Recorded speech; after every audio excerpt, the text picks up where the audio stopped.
You're listening to the Ask Drone U podcast. You ask, we answer your drone questions. Whether you're here to turn your passion into profit or you simply fly for fun. We're a community of learners and teachers who aspire to achieve greatness. We are Drone U. And welcome to another awesome episode of Ask Drone U. My name is Paul. And my name is Rob. And I'm going to be the best presidential candidate you've ever seen. It's going to be good. We're going to make America great again. We're going to do great things for business. We're going to dye our hair gold. We're going to have hot wives. It's going to be great. Oh, fun stuff, fun stuff. There is actually a reason that you decided to do that. It's because I want to make America fly great again.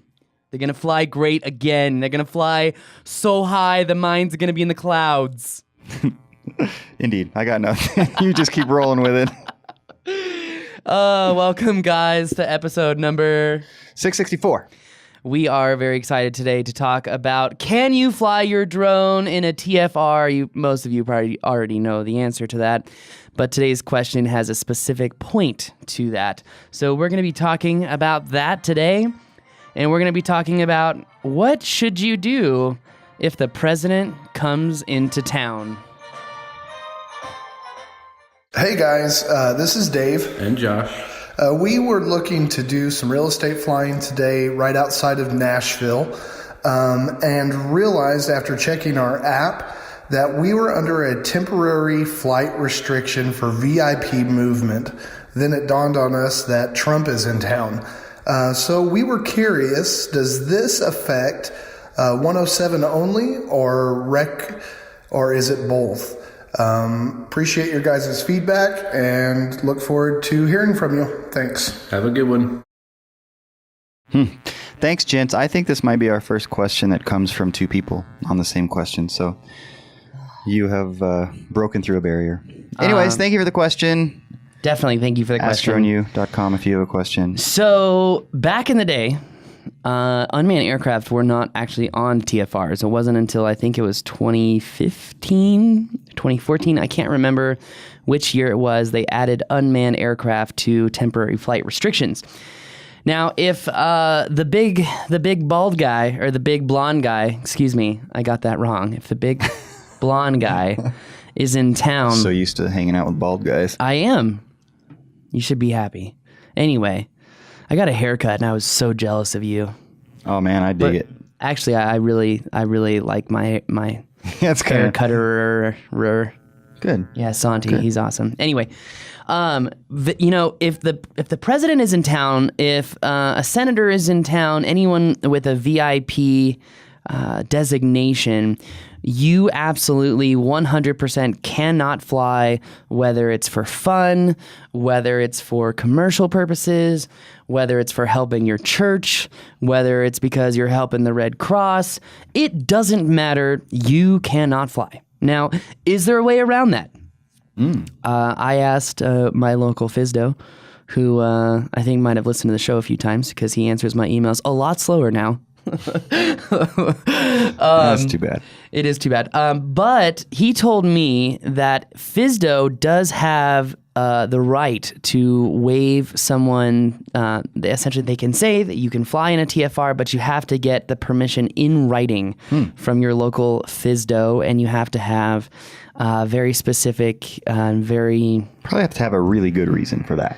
Well, in all honesty, if I'm he was in Phoenix a couple weeks ago, Trump was, and I know a lot of operators that had to shut them down for a day, but I saw a lot of people on Instagram still flying. Doesn't mean I endorse it, because I don't. But in all honesty, if you've got a big shoot scheduled and all of a sudden he decides to come in town, it's really a big problem. Could be. And I think this is, again, why it's so important to build a relationship with your local FAA, FSDO, or Flight Standards District office. Your local inspector, it's really good to just create a good relationship with him or her, because if you guys have spent a significant amount of money on a shoot that's coming up and all of a sudden Trump decides to come in town, and give the greatest speech you've ever heard, then that you're going to be at a loss. So it's going to be good to have a relationship to try to get past that TFR. I don't know if there is any other way to get past the TFR. I'm really not sure. Probably not. Kind of would defeat the purpose to a certain extent. And typically, do the TFRs, they're pretty broad, right? I mean, they're pretty wide ranging. So, for example, the one that you mentioned in Phoenix when he was there, how big of a circle would that be? Would it cover the whole city? It did cover the whole city. It did cover the whole city. Covered the whole city. Wow. So, theoretically, technically, it's shutting down operations, period. Oh, yeah. In fact, one of our friends, Gary Oglesby out of Phoenix, he sent me a picture from FlightAware where literally before Air Force One landed, there were 2 F-16s doing circles around the city, like looking just to make sure that the airspace was clear. And then Air Force One landed, and that whole time, even traffic at KPHX was halted. Think about that. Even traffic into the Phoenix airport was literally delayed doing circles so that he could land. Right. Yeah, it's the way it's always been. It's not like it's anything new. It's true. What's new is that there are now a lot of people with drones. It's true. So we have to be respectful of those airspace restrictions. So good for them for actually checking their app and making sure, because probably ignorance would not be a defense, but I would guess most people don't ever check. No, and in fact, there have been enforcements against people flying in TFRs. And if you want to know how to check TFRs, because I've found that AirMap, an app that a lot of people use, in fact, it's built into other apps as well, like Hover, and it's even built into the DJI system.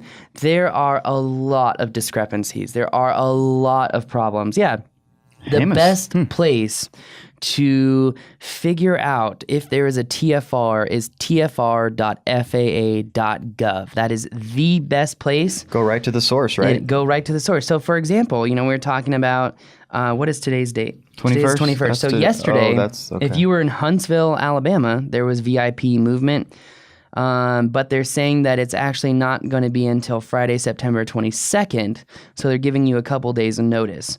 But there will be a TFR in place. There's a TFR in the Jemez Pueblo today. In our neck of the woods. Which is interesting. I didn't know about that. But look at this. It's a month-long TFR. Yeah, I wonder what's going on up there. Very interesting. I'm about to scale in and see what's good, homie. Yeah, all kinds of info on this thing. Really, seriously, though, what's going on? Anyway. So, I mean, I guess, let me ask you this. Do you recommend, or is there a need for checking every time you fly? Or you just kind of keep an eye on it periodically? I recommend you check every single time you fly. I mean, it really should be a part of your pre-flight checklist. I'm pretty sure the FAA demands it too. True. And there are apps, but at the end of the day, if you cause a problem and a flight inspector comes out and he's going to say, did you check your NOTAMs? Did you check, the TFRs? And you could say, well, yeah, I checked AirMap. And they could be like, what's AirMap? I mean, that would not be unusual. Yeah. Seriously. So I think it's really important to just say, yeah, I went to the tfr.faa.gov. Guys, if you have an iPhone, you can actually, if you download Google Chrome or Safari, you can go into this page and you can actually create a thumbnail so it looks like it's its own app, and have that as an app on your phone, so you can just click it and it pulls up tfr.faa.gov right away. So, I mean, it's a really simple trick that you can do. It's really helpful. Maybe even have a little folder on your phone with pre-flight checklist apps like Hover to check the KP index, like AccuWeather to check the weather, like SailFlow to check the wind, or here's another one I got. I think it's called Windy. I really like that one. And the one I really, really love is Radar. Let's see, what is it called? My Radar is the one. So, yeah, what other apps am I? Yeah, Windy. I've got AirMap on here, but I can't stand AirMap. So I'm not a big fan of AirMap, especially because their leader, Mr. Gregg, is supporting the drone federalism bill with lots and lots of money, and that's the Feinstein bill. Yeah. Not a fan. Yeah. I think that would do horrible things to this industry. So I try not to support them. Anyway. Yeah. It's the word on the street. Yeah, I was going to bring something up about our last show, but we'll just kind of leave it alone. You don't want to make the show great again? No, I think we're doing okay. I hope. Anyways, If you have a question, go to askdroneu.com and make sure you check those TFRs before you fly. tfr.faa.gov. And we'll see you next time. My name is Paul. I'm Rob. This is Ask Drone U.